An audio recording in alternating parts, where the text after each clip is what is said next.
Hi అండి అందరికీ. మనం ఈరోజు నేర్చుకోబోతున్నది తెలుగు మెథడాలజీలోని చాలా మోస్ట్ ఇంపార్టెంట్ చాప్టర్ అనమాట. భాషా సామర్థ్యాలు మరియు విద్యా ప్రమాణాలు. వీటి నుంచి మనకి గత పరీక్షల్లో వచ్చినటువంటి బిట్స్ నియర్లీ 70 బిట్స్ వరకు ఉన్నాయి. ఒకసారి చూద్దాం. ఇవి చూశాక మీకు మోస్ట్ ఇంపార్టెంట్ ప్రాక్టీస్ బిట్స్ అనేవి ఇంకో 70 బిట్స్ అనేది నీకు నెక్స్ట్ వీడియోలో అందిస్తాను. ఇక్కడ మనం ఫస్ట్ బిట్ చూసుకున్నట్లయితే భాషా కౌశలాల్లో గ్రహణశీలాలు ఏంటి అంటే గ్రహించడానికి ఉపయోగపడేవి. మనం భాషను గ్రహించడానికి ఉపయోగపడేవి. Option 3 is right answer. శ్రవణం పఠనం. నెక్స్ట్ వన్, లేఖనంలో అన్ని అక్షరాలు ఒకే పరిమాణంలో ఉండడం అనేది దేనిని తెలియజేస్తుంది? Option 2 is right answer. సమత. నెక్స్ట్ వన్, తెలుగు వర్ణాలను ఆకృతిని అనుసరించి యూనిట్లుగా విభజించి బోధించేటటువంటి పద్ధతి ఏంటి? ఆకృతి అనుసరించి యూనిట్లుగా విభజించి బోధించే పద్ధతి రూప సాదృశ్య పద్ధతి. ఒక విద్యార్థి నవ్వులాట అనే పదాన్ని నవ్వుటాల అని పలికాడు. ఇది ఏ రకమైనటువంటి ఉచ్చారణ దోషం? వర్ణ వ్యత్యయం. నెక్స్ట్ వన్, విద్యార్థి పుస్తకంలో అన్ని వాక్యాలు చదవక ఒక వాక్యం చదివి తర్వాత కొన్ని వాక్యాలను వదిలి ఆ తర్వాత వాక్యాలను చదివి మొత్తం అర్థాన్ని గ్రహిస్తున్నాడంట. చూడండి, కొన్ని వాక్యాలు వదిలేస్తున్నా అంటే అక్కడక్కడ చదువుతున్నాడు అనమాట. ఈ రకమైన పఠనాన్ని ఇలా అంటాం. Option 4 is right answer. మండూక ప్లుతి పఠనం. నెక్స్ట్ వన్, ఉపాధ్యాయుడు విద్యార్థి వ్యాసాన్ని దిద్దేటప్పుడు ఎక్స్ అనేటటువంటి సంకేతాన్ని ఉపయోగించాడు. దీని భావం ఏంటి?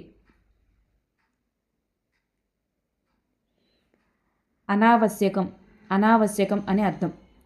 నెక్స్ట్ వన్, ఊనిక స్వరభేదం పాటిస్తూ మాట్లాడటం అనేది ఈ స్థాయి భాషా నైపుణ్య లక్షణం. Option 2 is right answer. ప్రాథమిక ఉన్నత స్థాయి. నెక్స్ట్ వన్, పద పద్ధతిలో విద్యార్థులు స్వయం సవరణ అట్టల ద్వారా పదాన్ని ఏం చేస్తారు? స్వయం సవరణ అట్టల ద్వారా పదాన్ని పఠిస్తారు. నెక్స్ట్ వన్, ఉక్త రచన అనగా ఆప్షన్ 3 ఈజ్ రైట్ ఆన్సర్. ఇవ్వబడిన అంశాన్ని గూర్చి అందంగా మాట్లాడడం.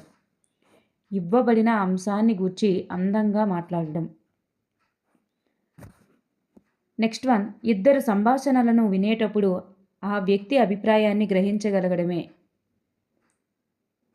ఆ వ్యక్తుల యొక్క అభిప్రాయాన్ని గ్రహించగలగడాన్ని ఏమంటారు? సూక్ష్మభేద గ్రహణ శ్రవణం.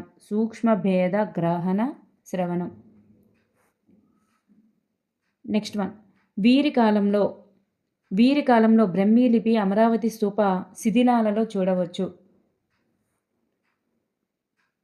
Option 2 is right answer. ఈక్ష్వాకులు.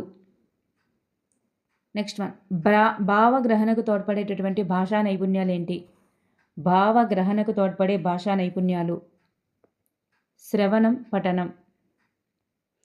సాంకేతిక రూపంలో ఉన్నటువంటి లిపిని అవగాహనలో శబ్ద రూపంలోకి మార్చడాన్ని ఏమంటారు? సాంకేతిక రూపంలో ఉన్నటువంటి లిపిని అవగాహనలో శబ్ద రూపంలోనికి మార్చడాన్ని ఏమంటారు? చదవడం అంటారు. దీనికి ఏకరూపత తప్పనిసరి. రాసే భాషకు ఏకరూపత తప్పనిసరి. పారసీకులు బాణాల వంటి గుర్తులలో వాడిన లిపిని ఇలా అంటారు. వాడినటువంటి లిపిని ఇలా అంటారు. యూనిఫామ్ లిపి. భాషా నైపుణ్యాలు పరస్పరాశ్రితాలు. లిఖిత మాధ్యమానికి చెందినటువంటి భాషా కౌశలాలు ఏమిటి? పఠనం, లేఖనం. తెలిసిన విషయం నుండి తెలియని విషయానికి అనే మనోవిజ్ఞాన శాస్త్రాన్ని అనుసరించి మొదటిసారిగా పాఠశాలకు వచ్చినటువంటి విద్యార్థికి చెప్పే అంశం ఏంటి? మొదటిసారిగా పాఠశాలకు వచ్చేటటువంటి విద్యార్థికి శిశుగేయాలు చెప్పాలి. నూతన శబ్ద పరిచయం, విషయ పరిచయం, ఉచ్చారణ దక్షత, భావ ప్రకటన కౌశలం అనేవి వీటికి ప్రాధాన్యం ఇవ్వవలసినటువంటి చర్య. ఇవన్నీ కూడా దేనికి ప్రాధాన్యం ఇవ్వాలి? వాచిక చర్యకు ప్రాధాన్యం ఇవ్వాలి. నెక్స్ట్ వన్, వర్గ విధేయ లిపిని ఈ గుర్తుల మధ్య రాస్తారు. వర్గ విధేయ లిపిని ఈ గుర్తుల మధ్య రాస్తారు. Option 4 is right answer. Parallels, 2 parallels ఉన్నాయి కదా అవి. నెక్స్ట్ వన్, కార్ల్ రోజర్స్ ప్రకారం భావ ప్రసరణలో వ్యక్తి విఫలం కావడానికి ప్రధాన కారణం ఏంటి? శ్రవణ శక్తి లోపం, సరిగా వినకపోవడం అని అంటున్నారు. శ్రవణ శక్తి లోపం. క్రింది భాషా నైపుణ్యాలలో ఉత్పాదక శీలాలుగా చెప్పబడేవి ఏమిటి? Option 4 is right answer. భాషణం లేఖనం.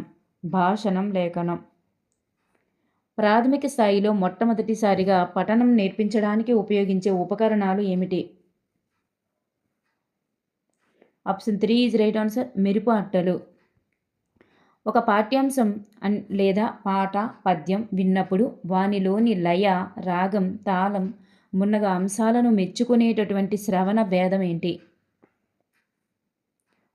మెచ్చుకోవడం అన్నారు కదా, ప్రశంసా శ్రవణం. చక్కని భావ వినిమయానికి ఆధారమైనవి ఏమిటి? చక్కని భావ వినిమయానికి ఆధారమైనవి మాట. మానవుడు సంఘజీవి. సమాజంలో పరస్పర సంబంధాల స్థాపనకు అతడు తెలుసుకోవలసినవి ఏమిటి? ఇరుగు పొరుగు వారితో మాట్లాడే తీరు అనేది తెలుసుకోవాలి. ఎందుకంటే సమాజంలో అనే వర్డ్ మెన్షన్ చేశారు. ఒక రచయిత చెప్పింది తెలుసుకోవడం, అర్థాన్ని, భావాన్ని గురించి ఆలోచించడం, అవి తమకు ఎంతవరకు అవసరమో నిర్ణయించుకోవడమే పఠనం అన్న అభిప్రాయాన్ని వెలబుచ్చినది ఎవరు? NCERT. Option 4 is right answer. Next one, వాగ్రూప భాషకు స్థిర రూపాన్ని కల్పించడాన్ని ఏమంటారు? వాగ్రూప భాషకు స్థిర రూపాన్ని కల్పించడాన్నే లేఖనం అంటారు. క్రింది వాక్యాలకు తెలిసిన పదాలనే మొదట ఉక్తలేఖనంగా చెప్పాలి. ఉక్తలేఖనాన్ని ఉపాధ్యాయుడు 3 పర్యాయాలు చెప్పాలి. ఉక్తలేఖన అంశాలను విద్యార్థులు చూసి రాయాలి. వీటిలో సరి అయినది ఏంటి? ఫస్ట్ 2 మాత్రమే సరి అయినవి. ఫస్ట్ 2 మాత్రమే సరి అయినవి. విద్యార్థులు తెలిసిన పదాలను ఉక్తలేఖనంగా చెప్పాలి. ఉక్తలేఖనాన్ని ఉపాధ్యాయుడు 3 సార్లు చెప్పాలి. ఉక్తలేఖన అంశాలు విద్యార్థులు చూసి రాయకూడదు, చూడకుండా రాయాలి కాబట్టి. నెక్స్ట్ వన్, ప్రాథమిక దశలో లేఖనం బోధించుటకు అనువైన పద్ధతులు ఏంటి? ప్రాథమిక దశలో లేఖనాన్ని బోధించడానికి అనువైన పద్ధతులు: అక్షర, పద, వాక్య పద్ధతులు. అక్షర, పద, వాక్య పద్ధతులు. మౌఖిక మాధ్యమానికి చెందినటువంటి భాషా కౌశలాలు ఏమిటి? మౌఖిక మాధ్యమానికి చెందిన భాషా కౌశలాలు శ్రవణం, భాషణం. మేలు బంతి రాత, మేలి బంతి రాతను ఇలా కూడా అంటారు.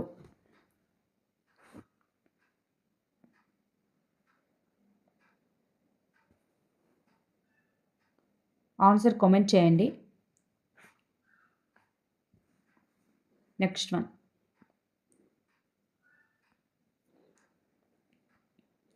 ఒక గుక్కలో ఒకసారి అర్థవంతంగా ఉచ్చరించగల పద సముదాయాన్ని ఎలా అంటారు?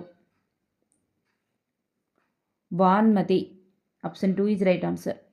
విద్యార్థుల యొక్క రాత దోషాలను సూచించుటకు ఉపయోగించేటటువంటి సంకేతం, ఈ రెండింటి యొక్క భావన ఏంటి? ఇది నిజమా, ఇది నిజమా అని. భాషా నైపుణ్యాలలో క్రియాశీలాలను ఇలా కూడా అంటారు.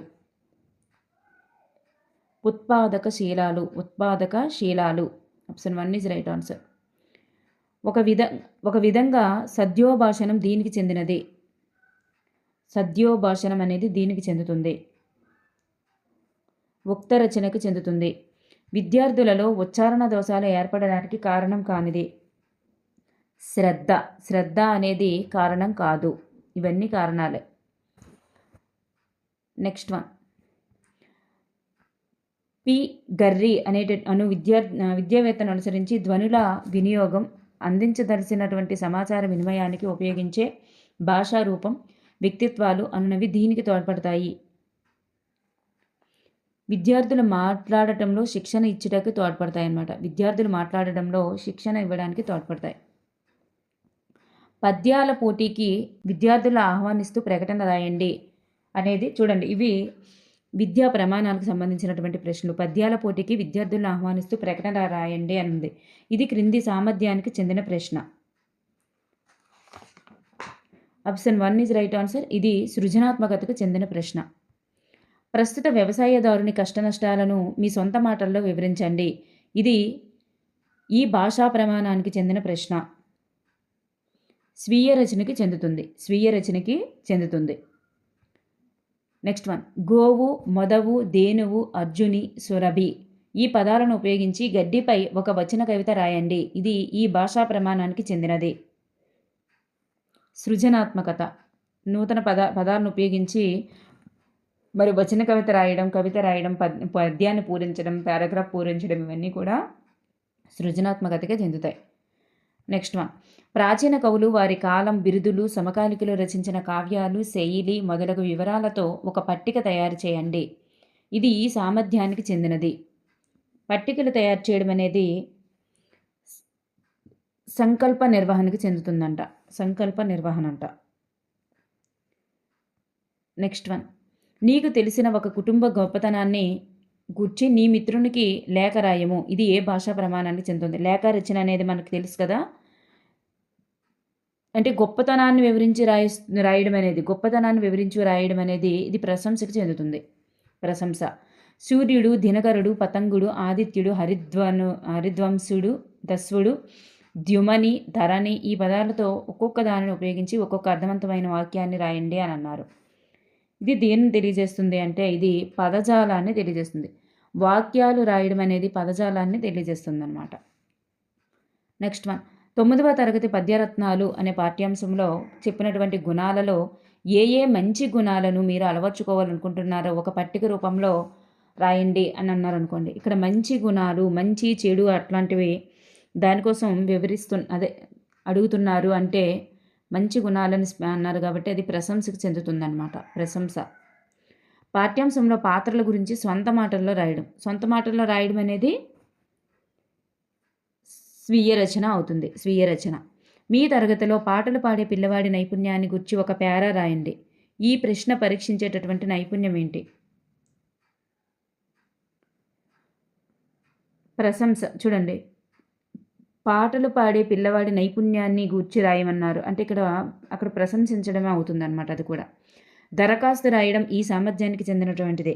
దరఖాస్తు రాయడం సృజనాత్మక వ్యక్తీకరణకు చెందుతుందన్నమాట. ఇది సృజనాత్మక వ్యక్తీకరణ. ఇతర భాషలకు చెందినటువంటి చిన్న చిన్న పేరాలను మాతృభాష నుండి ఇతర భాషల్లోనికి తర్జుమా చేయడం, అనువాదాలు చేయడం ఇది అనేది దేనికి సంబంధించినది? ఇది అవగాహనతో రాయడం దానికి చెందుతుంది. తర్జుమా చేయడం అనేది మనకు తెలుసు కదా, అవగాహనకు చెందుతుంది. Next one.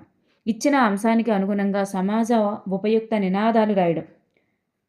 నినాదాలు రాయడం అనేది దేనికి చెందుతుంది? సృజనాత్మక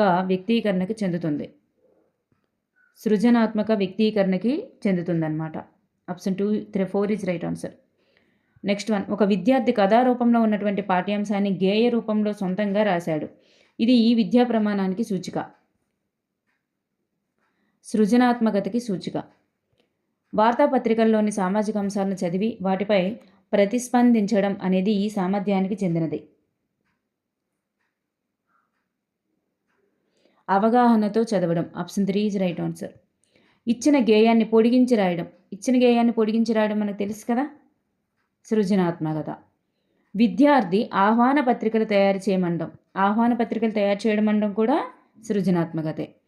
పాఠ్యాంశ సారాంశాన్ని కథారూపంలో రాయడం ఇది కూడా సృజనాత్మకతే. పాఠ్యాంశ సారాంశాన్ని ఒక కథారూపంలో రాయడం కూడా సృజనాత్మకతే.